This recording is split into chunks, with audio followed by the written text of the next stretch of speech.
థియేటర్లో ఆడిన lucky Bhaskar cinema ఎంతమంది చూసిర్రు? ఇప్పుడున్న దునియాల పైసా ఎంత ఇంపార్టెంటో, పైసలుంటే లోకం ఎంత మర్యాదిస్తుందో అల్ల బరాబర్ చూపించిర్రు. ఇప్పుడు ఆ సినిమా చూసి చాలా మంది అరే సంపాదిస్తే అట్లా సంపాదించాలరా మావా అనుకున్నారంతా. కానీ గిడ కనిపిస్తున్న 4 స్కూల్ పోరలు ఆ సినిమాను చూసి జర సీరియస్ గానే తీసుకుర్రు. మరీ ఎంత సీరియస్ అంటే సినిమాల హీరో ఎట్లా సంపాదిస్తాడో మేం కూడా అంత పైకం గూడబెట్టేదాకా తిరిగి రామని ఇంట్లోకెళ్లి వారిపోయిరట.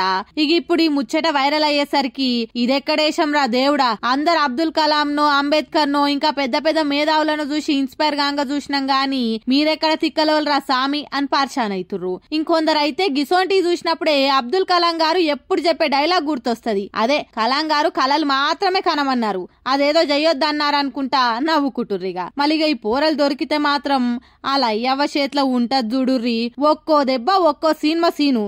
ఏమంటారు? లేకుంటేంది బాడికి పోయి బుద్ధిగా చదువుకోర్రిరా అంటే వీళ్ళు చేసే వేషాలు గివ్వా? ఈ పోరలకిన వారే బుద్ధిగా భయం లేకుండా పోయింది.